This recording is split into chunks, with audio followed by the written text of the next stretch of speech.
I'm Tony Buttle. I'm the farm manager at Harningham Farms in Norfolk. I start every day in the farm office, usually anything from 5:30 to 5:45. I usually like to try and get in the office, check out on the weather, and like most businesses nowadays, check emails as well. We have a 5-day forecast, which is very important to us.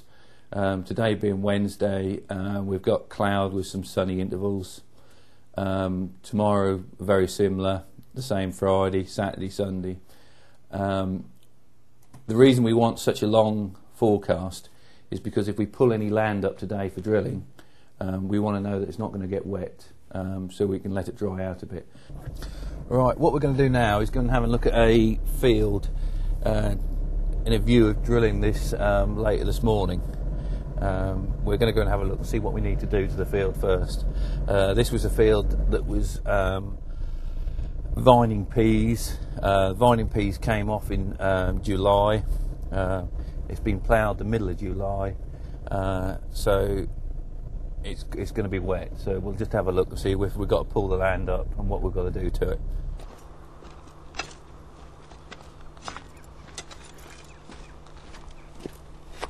So what we're doing now is basically having a feel of the soil and just seeing how damp it is. It's actually in quite good order. I think we'll be able to leave this alone. We'll come in here straight away with the cultivator drill. The cultivator drill it's been about now for about 6 or 7 years. Quite transformed the way we farm now, because it actually does a little bit of cultivation and drills at the same time. So, like I say, we'll be able to come in here now and drill.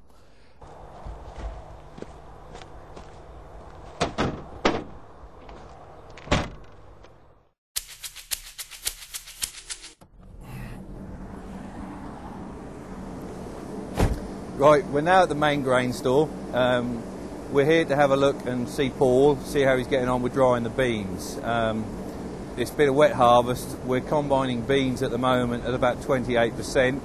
We need to dry these down to 14% so we can sell them to the merchant. The beans are Wizard, which will hopefully go for human consumption.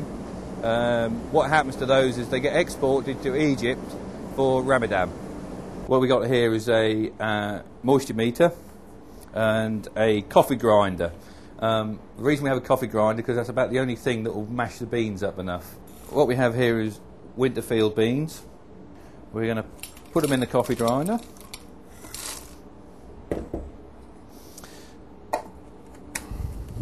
Make quite a bit of noise here. The reason we grind them up is to get the moisture within the centre of the bean and not just the outside. We now have our moisture meter.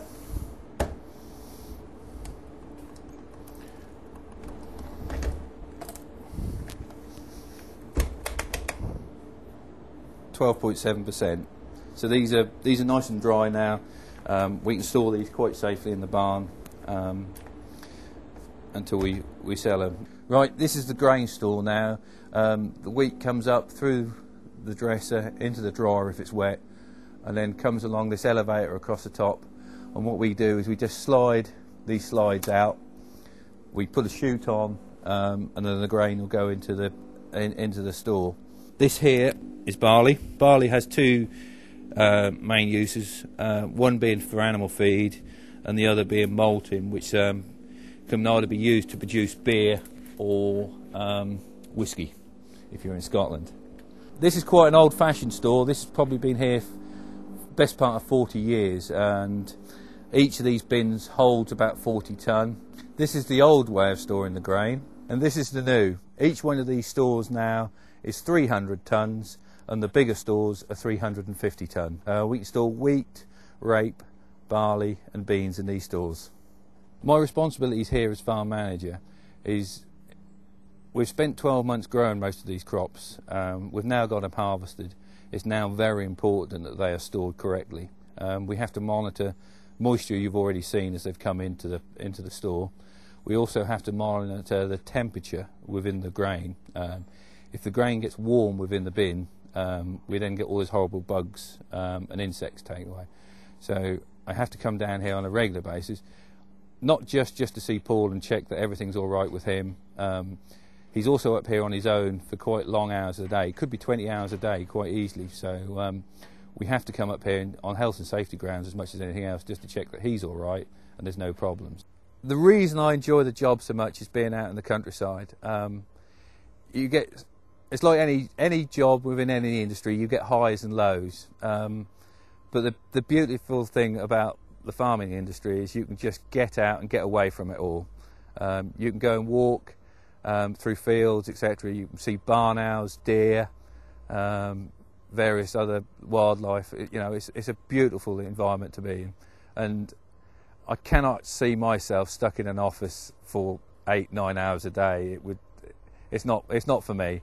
I like to be outside, and there's nothing quite like getting your hands dirty.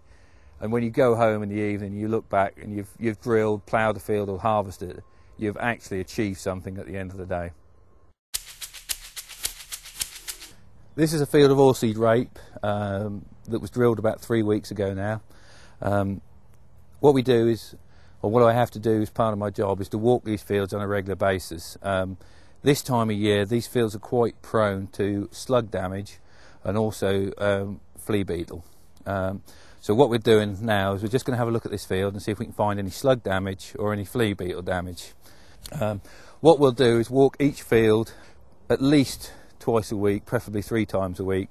And what we do is we walk the field in a W pattern. That way we get to see most of the field and any problems within the field. We are there to produce the raw materials. A square metre of wheat on the ground will produce a kilo of wheat. A kilo of wheat is what produces a loaf of bread. I am there to produce that kilo of wheat to the highest quality possible. A square metre of barley will produce 6 bottles of beer. Again, I am there to produce the quality within the food chain. We produce the raw materials that the baker, the brewer, could then take on to the next stage. Or on the other hand, we will produce quality wheat, barley, beans, etc., that could then go on to the next farmer to feed his animals, again to produce the quality meat that we need within the supermarkets and the local butchers.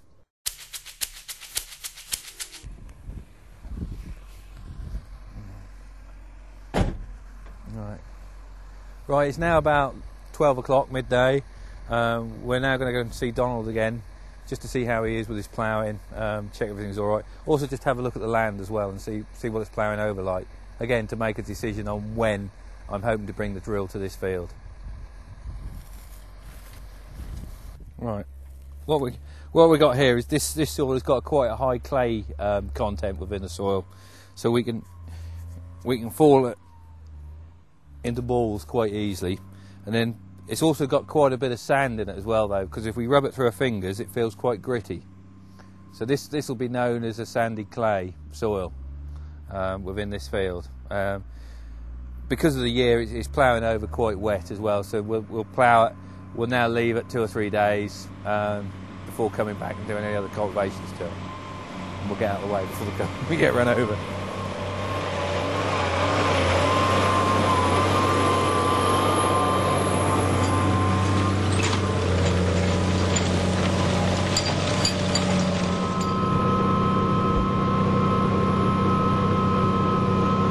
What you've seen is the plough go past, and the tool he's just picked up on the side is called a furrow press. Now on light land that's there to consolidate the soil, but on this heavier land it's to help cut the slices of the soil. As you can probably see, there's quite some big lumps of soil in the farming trade known as horses' heads, okay, because it's the size of a horse's head. And the idea is we just slice them, which will help them they'll be smaller and will dry out a lot better for when we come through to break them down in the future. It'll be a lot easier. Farming is now quite a technical job. It's no longer a case of I can't read or write but I can drive a tractor.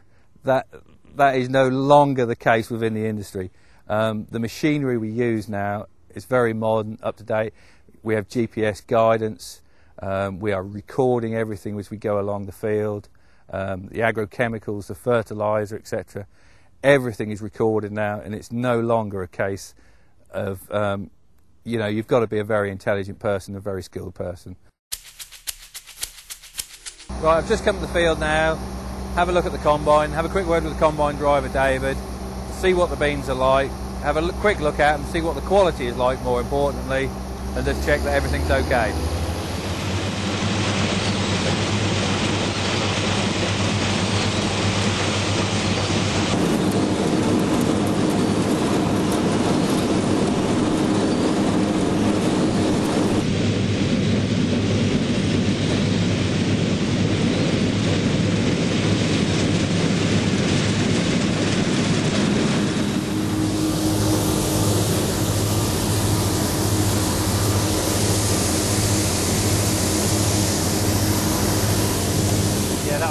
If we cut the roadways in, that'll just let the air... Yeah, let the air flow through it. Yeah. And like I say, as long as we've got 15 tonne or so for... Yeah, that'll be all right. Right, what we've got here is a sample of freshly cut winter field beans. These have two uses, one of them being animal feed for protein within the UK.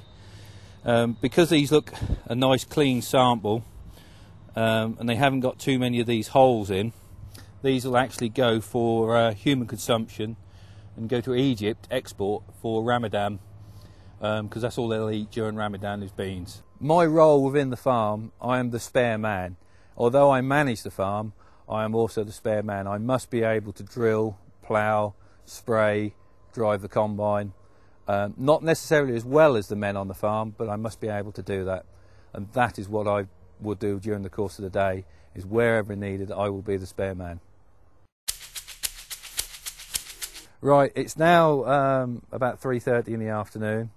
Everything else is going well on the farm. The combine's running, the plough's running fine, the grain store, there's no problems. As I said earlier, I'm the spare man. It's now time for me to hop on a tractor and go and drill some rape. So that's what we're going to do.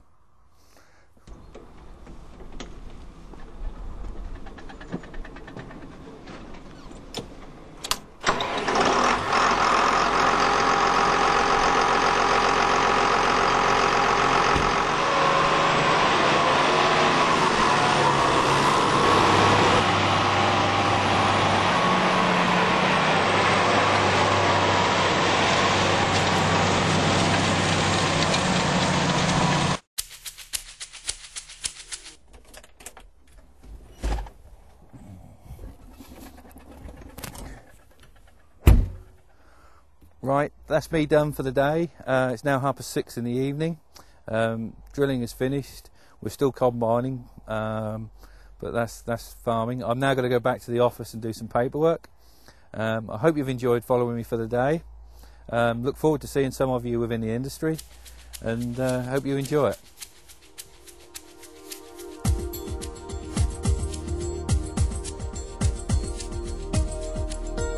Top tip for anyone wanting to come into the industry, preferably a young person, probably the first thing to do is get yourself involved at one of the good agricultural colleges, learn the basics, but you've got to get out there and get on a farm somewhere and learn from other farmers and see how things are done. It's hard work, but it's good fun.